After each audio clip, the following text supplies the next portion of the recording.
बिस्मिल्लाहिर्रहमानिर्रहीम, अस्सलाम वालेकुम। मैं हूं ईसा नकवी। आज जुमेरात 10 मार्च है। रूस और यूक्रेन के तनाज़े में फैसला कुन घंटों का आगाज़ हो चुका है। अगर आज रूस को वो कामयाबी नहीं मिलती जिसकी वो तवक्को कर रहा है तो मुमकिना तौर पर रूस के सदर व्लादिमीर पुतिन एक इंतहाई खौफनाक और ख़तरनाक जंगी हिकमत अमली अपना सकते हैं। स्कोर्च्ड अर्थ पॉलिसी। ये पॉलिसी क्या है, माजी में कब कब 3 मौक़े पर रूस ने अपने से बड़ी अफवाज को, हमला आवर अफवाज को इस पॉलिसी के ज़रिए शिकस्त दी, इसके हवाले से तफसील मैं आपके सामने रखूँगा। और साथ ही ये भी बात करेंगे कि जो अमरीकी खुफिया इदारे CIA के सरबराह हैं विलियम बर्न्स, उन्होंने हाउस इंटेलिजेंस कमेटी के सामने अपनी असेसमेंट रखी है पहली 13 दिन की लड़ाई। उसके मुताबिक जो अमरीकी इदारे, खुफिया इदारे की असेसमेंट है कि सदर व्लादिमीर पुतिन की मुमकिना तौर पर नेक्स्ट मूव क्या हो सकती है, अब तक क्या हो चुका है, इसके हवाले से मैं आपके सामने तफसील रखूँगा। थोड़ा सा बैकग्राउंड अपने जहन में रखिएगा कि 15 रोज़ पहले, आज से ठीक 15 दिन पहले, जुमेरात 24 फरवरी को रूस के सदर व्लादिमीर पुतिन ने यह फैसला किया कि यूक्रेन में रूस की फ़ौज दाखिल होगी, एक स्पेशल मिलिट्री ऑपरेशन लॉन्च किया जाएगा। 4 उसके मकासद सामने रखे गए। यूक्रेन को बाज रखा जाएगा, यूक्रेन को मजबूर किया जाएगा कि उनकी हुकूमत नेटो की मेंबरशिप हासिल करने का इरादा तर्क कर दे। क्राइमिया का वो इलाका जिसको रूस ने 2014 में अनेक्स किया था, बज़ोर ताकत अपने साथ शामिल किया था, यूक्रेन की हुकूमत इस इलाके को रूस का हिस्सा तस्लीम करे। साथ ही डॉनबास रीजन में लुहांस्क और दानियस्क रिपब्लिक्स, इन इलाकों को आज़ाद रियासत तस्लीम करे। चौथा मुतालबा था कि हुकूमत में शामिल वो लोग जिनके हवाले से रूस ये समझता है कि ये डॉनबास रीजन में और रूस के और यूक्रेन के मुख्तलिफ इलाकों में रूसी नस्ल के बाशिंदों की नस्ल कुशी में, यानी कि जेनोसाइड में मुलव्वस रहे हैं, इनको सज़ा दी जाए, रूस के हवाले किया जाए। ये मकासद लेकर रूस की फ़ौज दाखिल हुई थी यूक्रेन में। इस हवाले से कोई टाइम लाइन वाज़े नहीं की गई थी, कोई ऐलान नहीं किया गया था कि रूस कब तक ये अहदाफ हासिल कर लेगा। लेकिन जाहिर है कि कोई भी फ़ौज हो, जब वो दाखिल होती है किसी मुल्क में, उसके मकासद जो भी हों, वो ये कहती है कि उसके मकासद फ़ौरी तौर पर और कम से कम नुकसान के साथ पूरे हों। इस वक्त सिचुएशन ऑन ग्राउंड ये है कि तकरीबन 1.5 लाख रूसी फ़ौजी जो कि यूक्रेन के बॉर्डर पर जंगी मशकों के लिए गुज़श्ता कई माह से मौजूद थे, वो तमाम के तमाम दाखिल हो चुके हैं यूक्रेन में। यूक्रेन के तमाम बड़े शहर, उनका मुहासरा कर लिया गया है। रूस की फ़ौज तमाम बड़े शहरों के बाहर मौजूद है और फ़िज़ा से बमबारी की जा रही है। यूक्रेन के मुख्तलिफ़ इलाकों में टारगेटेड बॉम्बिंग है। ये मैं क्यों कह रहा हूँ, क्योंकि आप सबके सामने जो पिक्चर आ रही है और जो हमारा मीडिया, सोशल मीडिया के ऊपर गलबा है इस वक्त, वो उन रिपोर्ट्स का है जो कि मगरबी मीडिया से हासिल की गई हैं।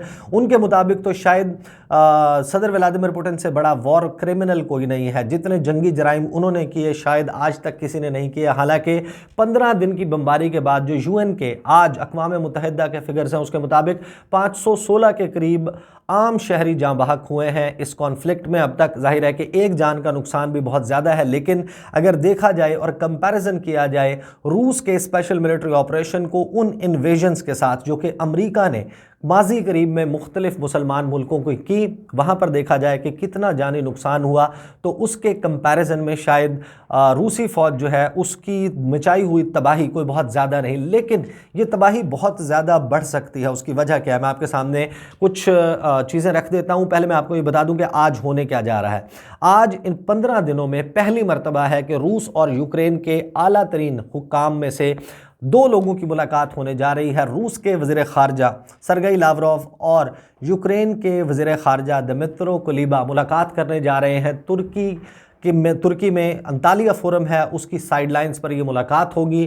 तुर्की के वज़ीर ख़ारजा मेवलूत चावुशोगलू भी मोस्ट लाइकली इन मुज़ाकरात में शरीक होंगे। इन 3 वज़राए ख़ारजा के दरमियान मुलाकात होगी और इस हवाले से रूस की तवक्को यह है कि यूक्रेन आज अपने वज़ीर ख़ारजा के ज़रिए ये बात तय करके उठेगा कि उसे रूस के मुतालबात मंजूर हैं। लेकिन एक बात तय है, पहले दिन से जो इवेंट्स अनफोल्ड होना शुरू हुए, ये वाज़े तौर पर नज़र आ रहा है कि अमेरिका और उसके इत्तहादी यूक्रेन को एक फंदे के तौर पर, एक ट्रैप के तौर पर इस्तेमाल कर रहे हैं, क्योंकि रूसी फ़ौज का यूक्रेन में हर गुजरता दिन बिलियंस ऑफ डॉलर्स कॉज कर रहा है, रूसी इकोनॉमी को नुकसान पहुंच रहा है, रूस की जो मिलिट्री पावर है उसको वीक किया जा रहा है इस तमाम इस ट्रैप के ज़रिए जो कि यूक्रेन में बिछाया गया है। अमेरिका और उसके इत्तेहादी बज़ाते खुद इसमें हिस्सा नहीं बन रहे और यूक्रेन को इस्तेमाल कर रहे हैं, मुसलसल असलहा देकर, उनको शय देकर उनको पंप किया जा रहा है कि आप बस लड़ें और डट जाएं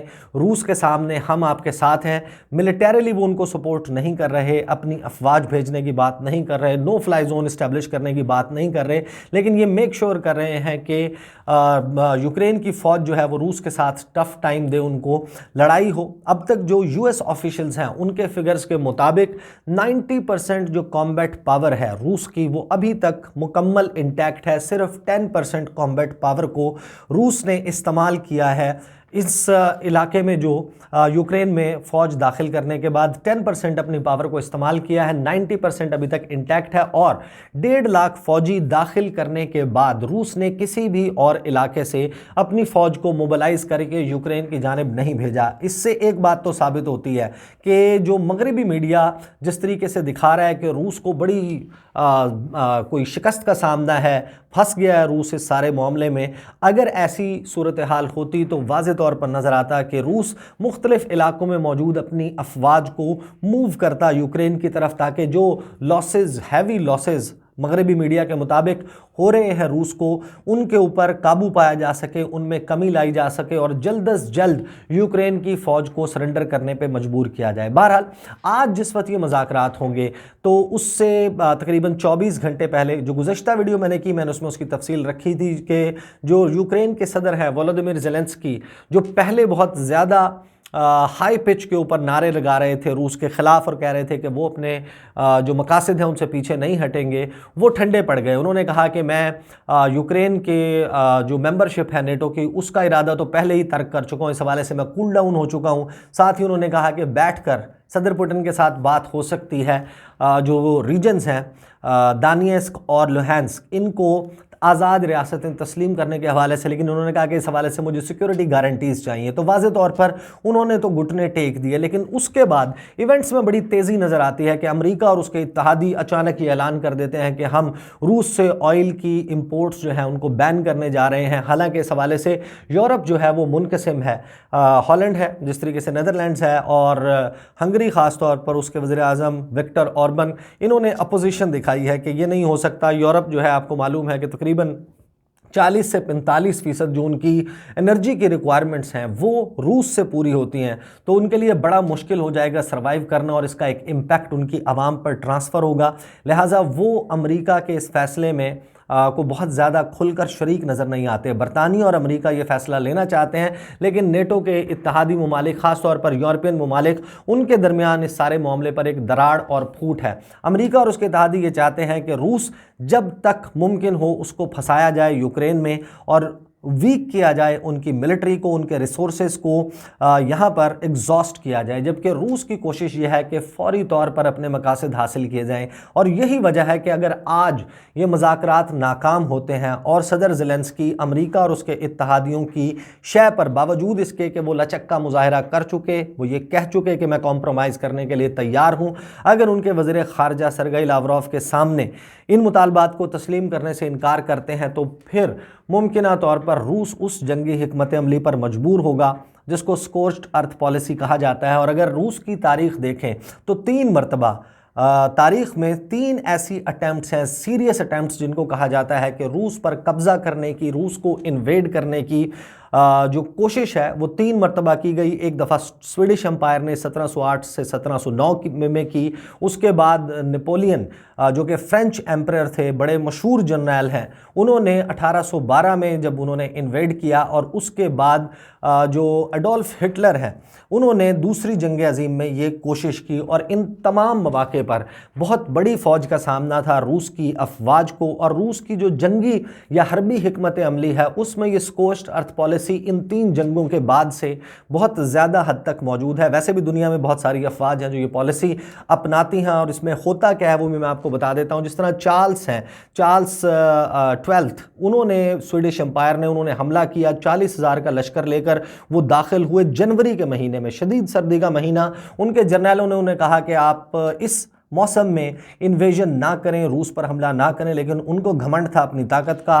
40,000 की कैवलरी पर मुश्तमिल, ज़्यादा तादाद उसमें कैवलरी की थी, उसको लेकर वो दाखिल हुए, और कहा यह जाता है कि तकरीबन 534 फौजी उनके बचे थे, और जाकर उन्होंने ऑटोमन एम्पायर में उनसे पनाह ली थी, सल्तनत उस्मानिया से, जिस वक्त वो शिकस्त खाकर यहाँ से निकले, और वो डाउनफॉल था जो स्वीडिश एम्पायर है उसका। इसी तरीके से जब नेपोलियन बोनापार्ट, जो कि दुनिया में अपने जंगी फ़ैसलों के हवाले से, जंगी हिकमत अमली के हवाले से मशहूर हैं, उनके हवाले से कहा जाता है कि जो उनका ये फ़ैसला था कि वो रूस में दाखिल होंगे, it was the beginning of the end of Napoleon, कि ये नेपोलियन के अंजाम का आगाज़ था, जब वो तकरीबन 7-7.5 लाख की फ़ौज लेकर सलीबी जंगों के बाद जो सबसे बड़ी आर्मी रेज की गई, इकट्ठी की गई, वो उस इन्वेजन के लिए की गई जो नेपोलियन ने इन्वेड किया रूस को। और इस हवाले से बहुत सारी, क्योंकि बहुत ज़्यादा स्टडीड हिस्ट्री है ये, ख़ास तौर पर इस जंग को बड़ा करीब से इसके ऊपर स्टडीज़ कंडक्ट की गई हैं। जब नेपोलियन आए वो 7-7.5 लाख की फ़ौज लेकर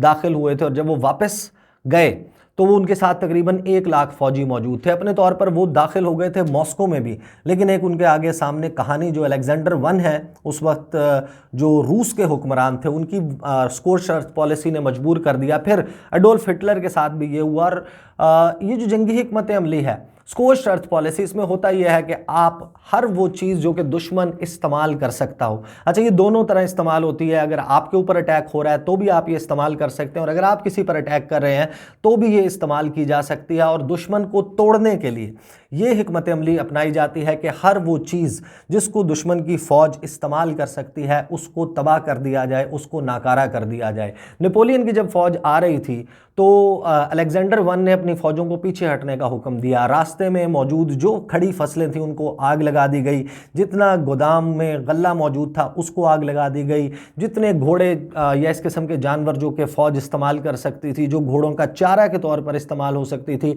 हर वो चीज़ रास्ते में तबाह करते आए। और फिर जिस वक्त मॉस्को पहुँचने से पहले बोर्डिनियो की जो जंग है वहाँ पर एक बड़ा हैवी लॉस हुआ, और जब मॉस्को पहुँचे तो मॉस्को छोड़कर जा चुके थे अलेक्जेंडर वन की फ़ौजें।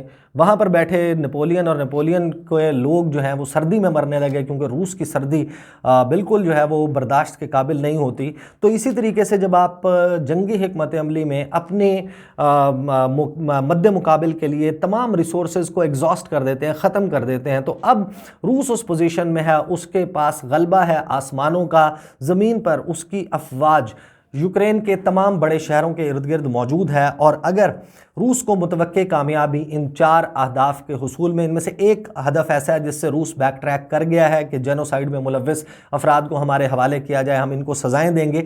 अगर ये मुतालबात, 3 मुतालबात जिनके हवाले से लचक का मुजाहरा भी किया वोलोदिमिर ज़ेलेंस्की ने, अगर इस हवाले से कोई कामयाबी नहीं मिलती तो फिर स्कोर्च्ड अर्थ पॉलिसी अपनाता हुआ नज़र आएंगे व्लादिमीर पुतिन, क्योंकि हर गुजरते दिन के साथ बिलियंस ऑफ डॉलर्स का उनकी इकॉनमी को नुकसान हो रहा है, और वो मजबूर हो जाएंगे कि वो एक ऐसा हमला करें जिसमें यूक्रेन की जो फ़ौज है उसको कुचल दिया जाए। और यही इसी से मिलती जुलती गुफ्तगू CIA के डायरेक्टर ने की। उन्होंने स्कोर्च्ड अर्थ पॉलिसी का हवाला नहीं दिया, लेकिन कि सदर पुतिन कुचल देंगे, यूक्रेन की फ़ौज को कुचलना चाहते हैं, उसकी पूरी कोशिश होगी कि कुचल दें। इस हवाले से जो गुफ्तगू की वो CIA के डायरेक्टर ने की। उन्होंने क्या असेसमेंट रखी मैं आपको बता देता हूँ, और उस असेसमेंट के हवाले से और ये कि अमेरिका और उसके इत्तेहादी ये चाहते हैं कि ये जंग प्रोलॉन्ग हो, इसके हवाले से मैं आपको बता दूँ कि जो US जनरल हैं वो यूरोप गए, उन्होंने जाके कहा कि हम anti tank, anti aircraft weapons देने जा रहे हैं यूक्रेन को, MiG-29 तैयारे नहीं देंगे, क्योंकि उससे वो एक्ट ऑफ वॉर तस्वुर होगा और रूस उनके ऊपर भी हमला कर सकता है। साथ ही बरतानिया ने ये एक्सेप्ट किया, तस्लीम किया कि उनके आर्मी के बहुत सारे लोग बग़ैर बताए, उनका ये क्लेम है कि बग़ैर किसी परमिशन के ये लोग जा चुके हैं यूक्रेन में, लड़ रहे हैं यूक्रेनी फ़ौज के साथ मिलकर, ब्रिटिश आर्मी के सोल्जर्स।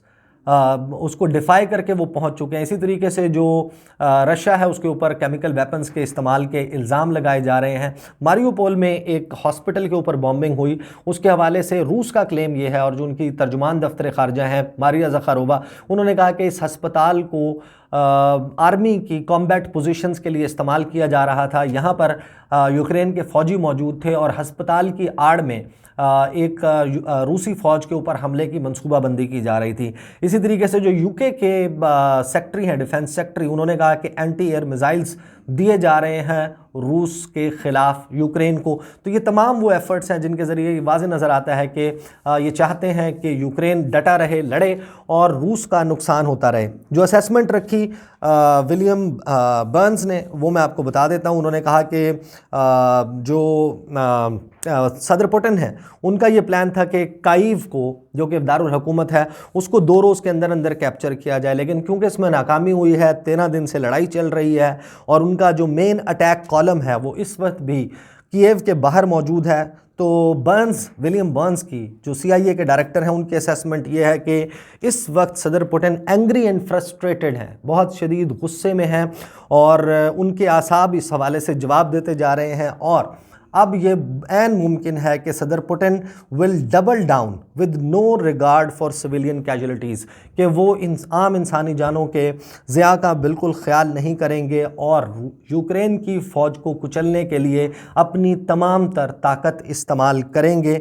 इसी तरीके से जो है उन्होंने जो एवरिल हेंस हैं, डायरेक्टर हैं नेशनल इंटेलिजेंस की, उन्होंने एंडोर्स किया कि जो बात CIA के डायरेक्टर ने की, उन्होंने कहा कि मैं उसको इंडोर्स करती हूँ। साथ ही उन्होंने कहा कि 2 से 4 हज़ार के करीब रूसी फ़ौजी अब तक मारे जा चुके हैं इस तमाम लड़ाई में। तो ये सारी सूरत हाल है। आज देखते हैं कि जनाब यूक्रेन और रूस के दरमियान बराह रास्त टॉप लेवल के ऊपर होने वाले मुज़ाकरात किस नतीजे को सामने लेकर आते हैं।